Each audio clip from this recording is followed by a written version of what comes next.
everybody, and good morning. This is Stuff I Find Interesting number 9. I had to think about that for a minute. And I had this prepared for yesterday because yesterday was a bit of a snow day. But I wasn't feeling that great, so I just really didn't do much of anything. So we're going to get started. I've got to get to work. If I'm not on the stage by 9 and my heels, Frankie gets mad. Obviously, I'm not a stripper. I work in the back room. Okay, so for $8.95 million, you can buy Frank Lloyd Wright's circular sun house. Now we have some pictures of the circular sun house and some aggravating ads.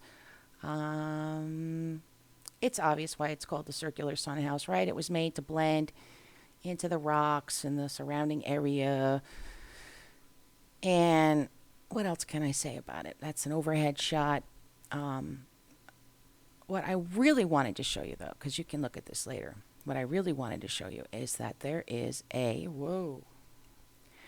3D tour that you can take of this house. So I'm like, cool, right?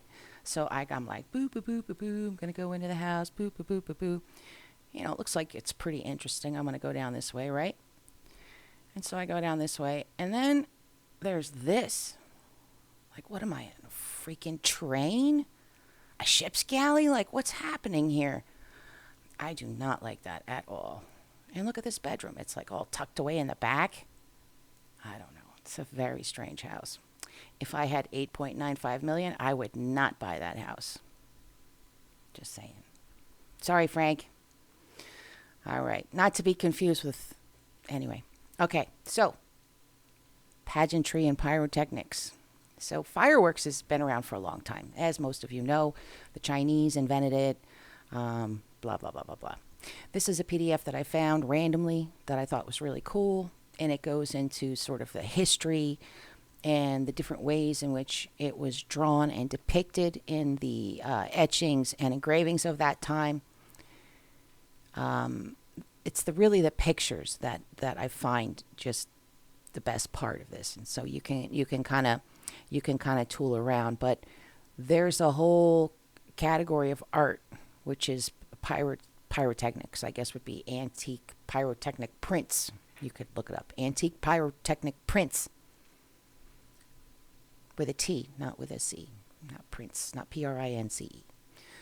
And you can kind of like bug out over it because it's cool. Okay, so next, this is today's artist of the day. Now, I came across this guy and I was like, what is going on?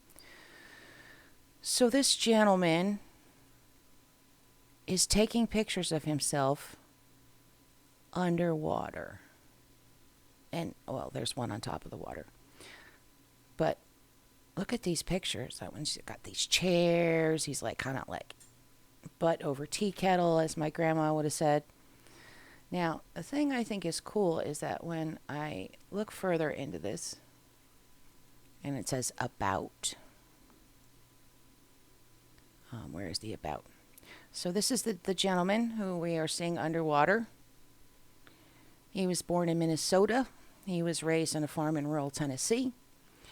And he's kind of part performance artist and part, I guess, artist. Performance art isn't as popular now, I don't think, as it was in like the 70s. When people were like cutting themselves on stage and whatnot. I think it's more people want to be immersed in art now, I think is the trend, in my opinion. But he talks about instability, confusion, anxiety, masculinity, and the existential loss of control. His more recent projects tackle issues of identity and power in the socio-political landscape.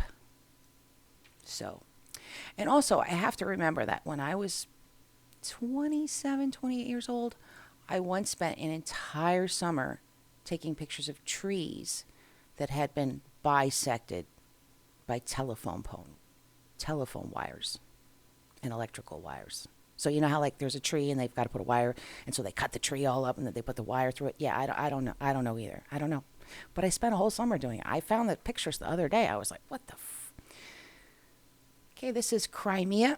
This is Carlo Bossoli, a nice Switzerland gentleman. And I'm throwing this up because this is Crimea. Crimea meaning the area we talked about where Yeni Kar, that fortress in Turkey was, we talked about last time. This is kind of the same area, and I present it as free of any political commentary. I'm not here to talk about that. That's not what this is about. I'm just here to show you some really cool pictures of a time that's. I'm sure there are places where you could still hear this kind of hush over the land, but obviously the landscape was a little different. He's probably taken some fanciful liberties with it, but it's still very beautiful, and you can see some of the like the village in the back. You can see the fort on the hill. So that's Carlo Bossoli. What else can I tell you about Carlo Bossoli? Well, he was kind of cute for one thing. So he hooked up with the prince. He painted the princess. He used tempura or tempura, not tempura. That's a food. Tempura. Tempura? Is that how you say it? It's paint made with eggs, and that's what makes it kind of like stick. So he did that, and he what else? He had a studio. His book was very popular due to the public interest in the Crimean War. This was in the 1800s. And here we are again, right? Everything old is new again.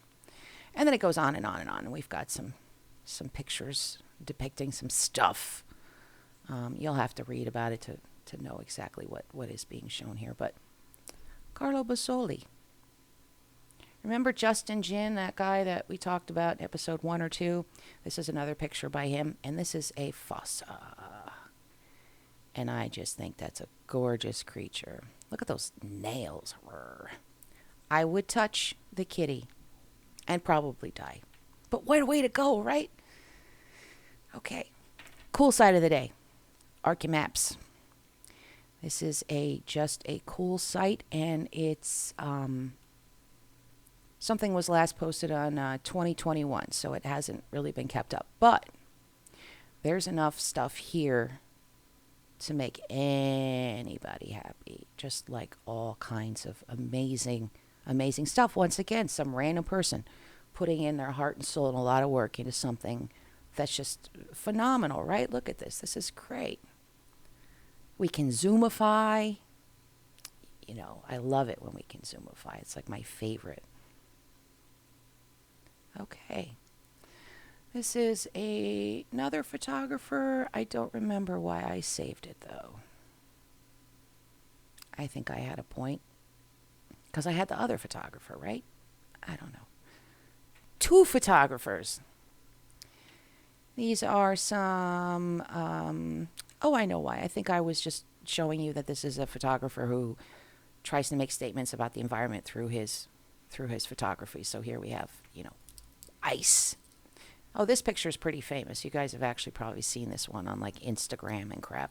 This is one of his pictures. Perhaps one of his most famous pictures, actually. I recognize it. I didn't even know he did that one till just this minute. That is David Burdney, guys. Okay. Next, we have this picture that I came across. It's random picture time. Look at this. It's like a love story for the ages. He's like, look, honey, I found ring drains in situ in the ancient kingdom of Ur.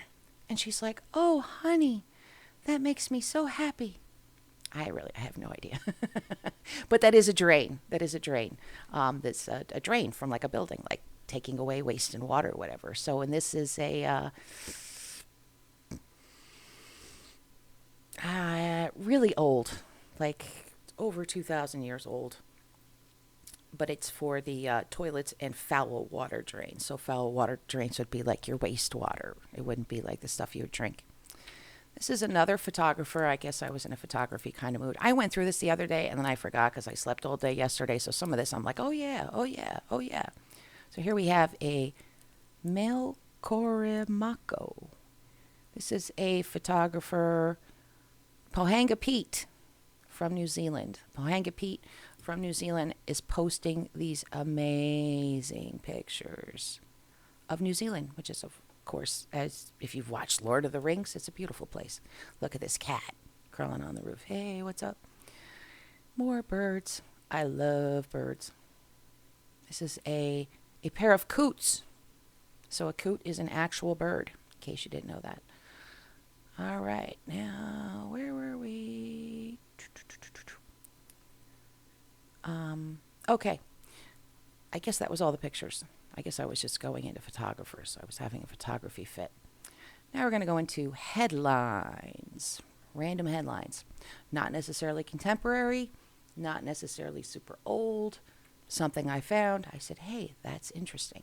And, usually it is connected because, right, it's like all connected. We talk about that all the time. Earth's inner core may be reversing its rotation.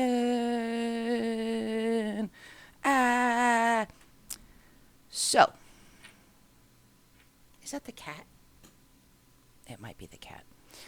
She's mad. I won't give her another round of treats. So she's like biting stuff, chewing on stuff. She's being a pest. So Earth's inner core may be reversing its rotation. So, basically, from what I understand, the layman's kind of explanation is that different parts of the inside of the Earth spin at different rates. And the inside is kind of gloopy, like a lava lamp. We talked about that last time with the magnetism thing in the North Pole traveling to Russia. So what happens is every once in a while, things, with the different oscillations, it causes it to go bloop, bloop, bloop, bloop, and then it ends up going in the other direction. Now, you can kind of see this if you've seen on the internet those experiments with the balls, and you let the balls move, and they go this way, and then they go this way, and then they go this way. There's a pattern to it, is my point. That was a terrible analogy, but there's a pattern to it. So it's a 70-year-long cycle. It may influence the length of Earth's days, which, if you didn't know, is getting shorter.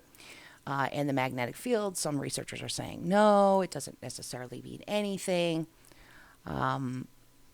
So I guess you'll have to keep an eye on it and see, maybe it'll be like that movie. Remember that movie, The Core? That is a good, bad movie. It's a bad movie, but it's so good, and it's very quotable. The Core, I highly recommend it. It's very cheesy. You can say all of the lines because you see them coming from like a mile away. Oh my God, how could we let this happen? Basically, the core of the Earth stops spinning, and these people have to go into the Earth in this special tunneling machine and save the planet. I'm not going to say any more. So this is an article that's on Reddit. We love Reddit. And there are some commentaries on here that some are entertaining, some are dumb, and then some are just are interesting. So you usually have to scroll down to find out the more scientific explanation. We've got something about hell, something about the plot of Ark. I'm looking for the serious response.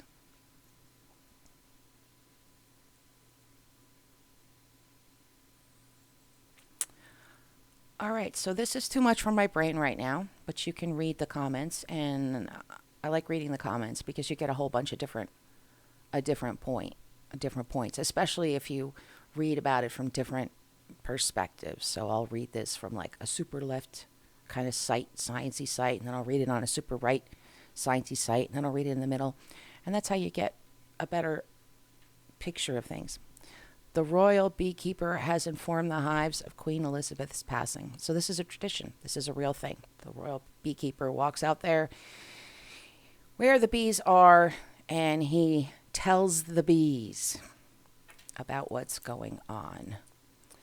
The bees have been dressed for the occasion, sporting black ribbons. I'm assuming that's on the hive. I don't think there's someone putting little ribbons on all the bees. There's 30,000 of them. But they also tell the bees about deaths, births, weddings, and other household events. So I'm assuming like when World War II happened, they had to tell the bees. 125 years ago, a deadly children's blizzard blasted Minnesota. So this is kind of sad,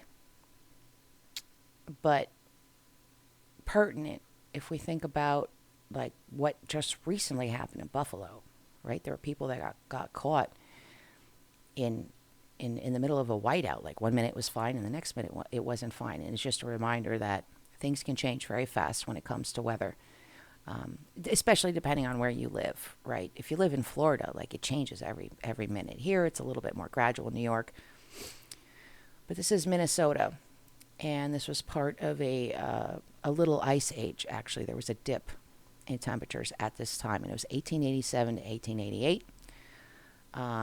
Lots of snow, and then after the snow, the sun came out, and it was really nice. All the kids went out to play, and everybody like went, and they were running their errands because they'd been cooped up all day long, and the storm came out of nowhere, and the Army Signal Corps did not issue a cold wave warning the previous night, and they should have issued a warning that there was a blizzard that was sprinting across Colorado and heading right for them. And then because of the way the cold masses form in the mountains and the topography, it hit it with the force of a freight train. And between 250 and 500 people died, many of them found right outside their homes.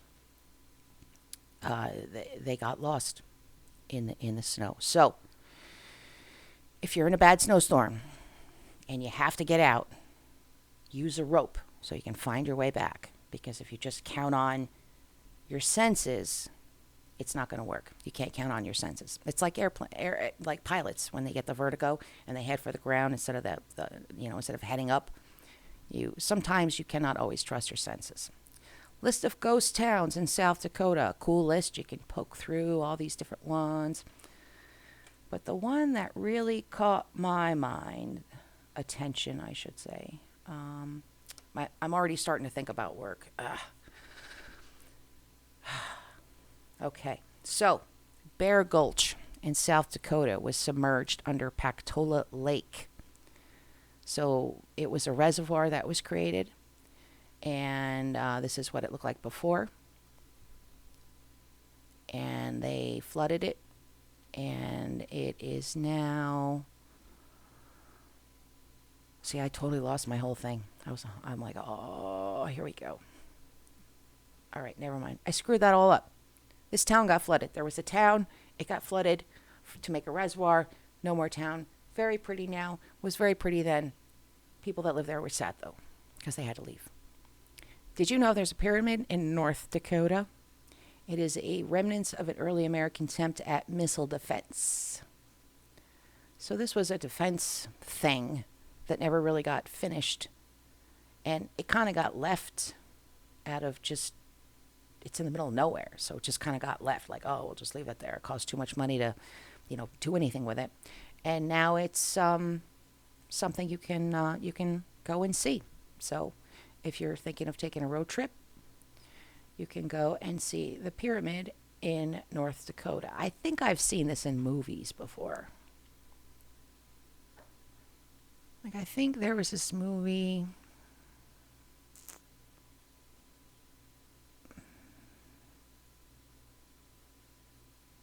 It's going to bother me. I'm going to write it down. I'm going to remember it next time. But it was a pretty good movie. It flew under the radar. And I don't usually like movies, actually, because I don't have the concentration for it. I know that's shocking, but this movie was pretty good. Tushkurgan. So, cruising around the internet, and I see this thing about the Stone Tower mentioned by Ptolemy in his famous treatise Geography. So the Stone Tower was a midway point between Europe and China on the Old Silk Road, and it was a place where people stopped. There was theoretically libations, shopping. It was probably a cute little town wherever it was. And I say wherever it was because this Wikipedia article says, yeah, it was in Tushkurgan. And when Oral Stein passed through, he said, you know what, this matches what was said.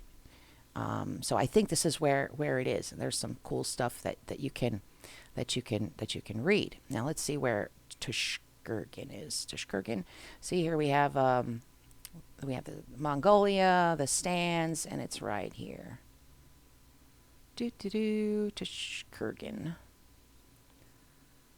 And as you can see, it's a tidy little town.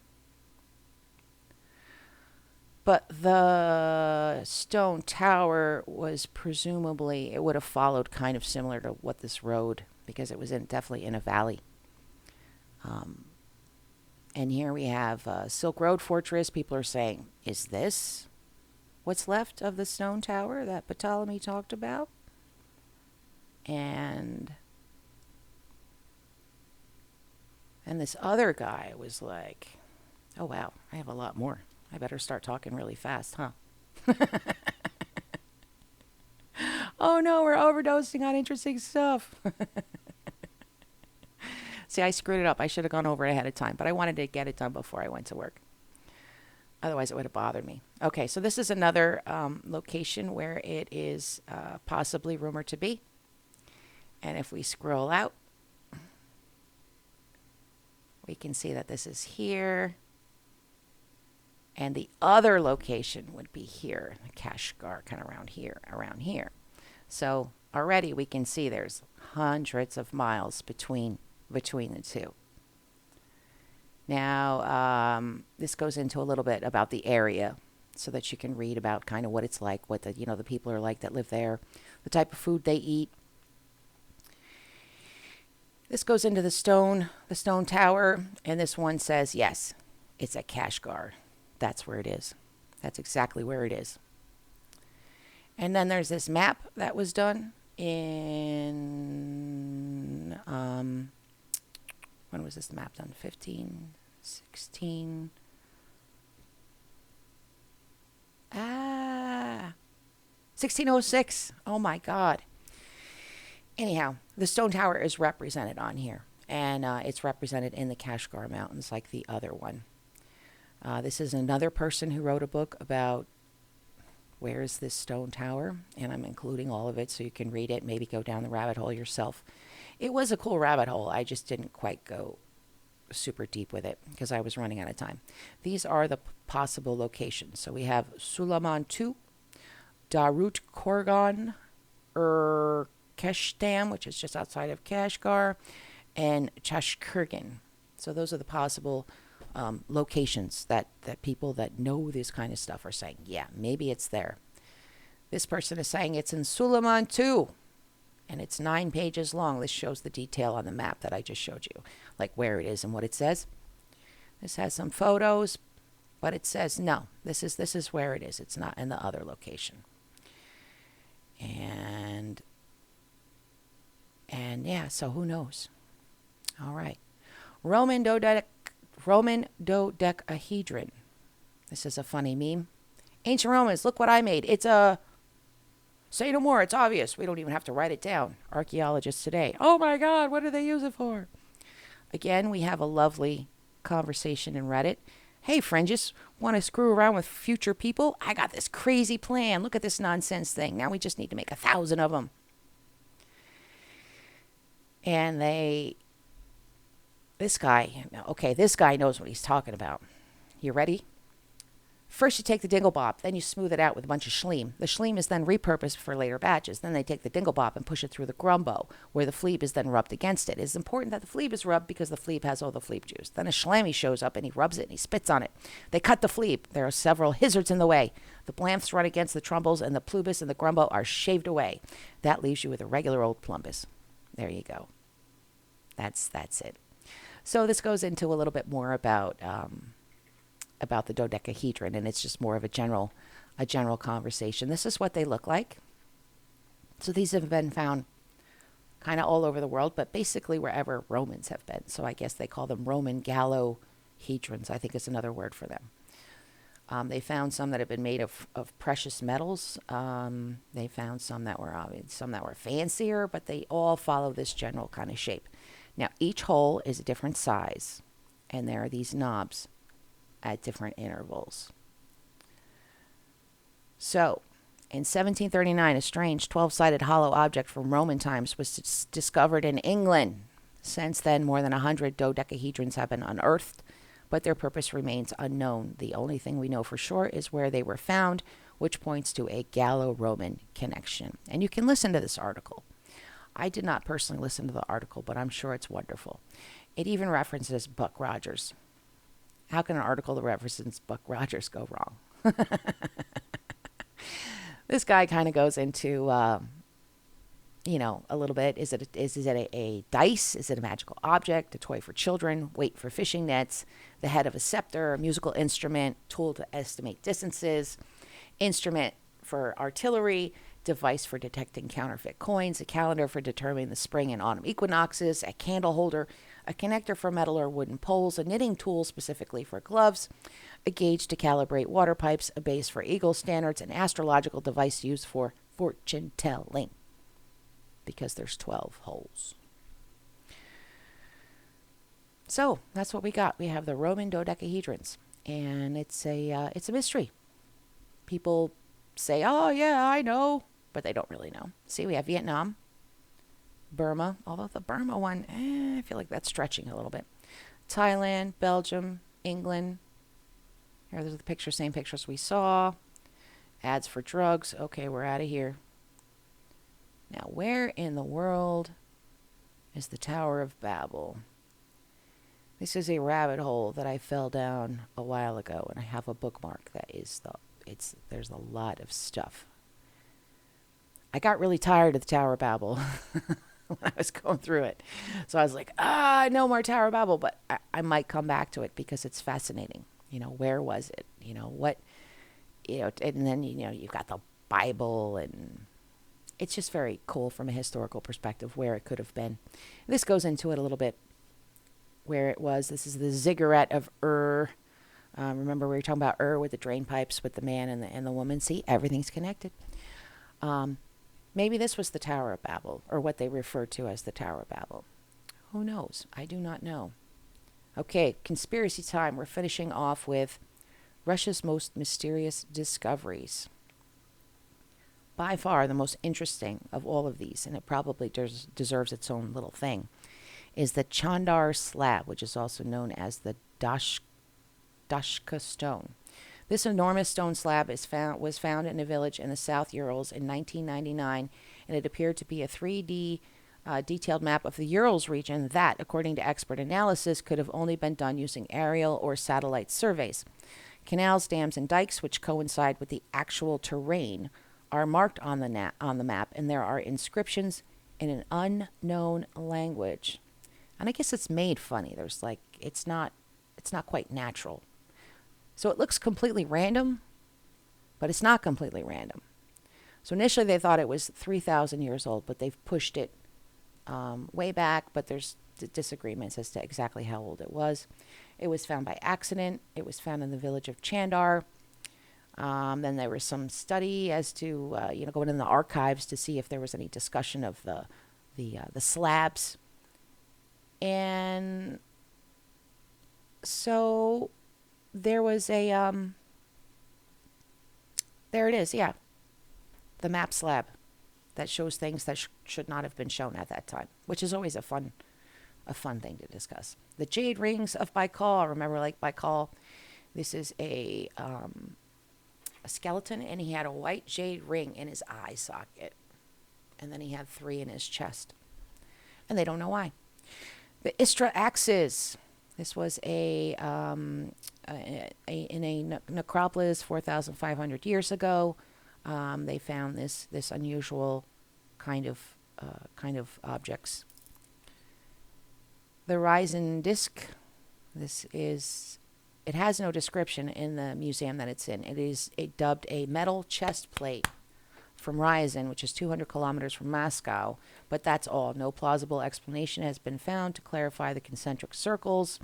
The only thing that's known for sure is the period when it was made, the 4th century. So what is it? And once again, if you watch Ancient Aliens, I'm pretty sure they talk about this thing. I think they talk about the map too. And that's it. That's all I have for today. I think I cruised through pretty quickly. I kind of lost some steam at the end. I started thinking about my day and work and everything. And anyhow, hopefully these keep getting better. I'm just going to keep working on it. Any comments, suggestions, I take them all. I listen to them all. Um, just don't be mean to each other in the comments. That's all I ask. All right, everybody. I'm off to start my day at the strip club.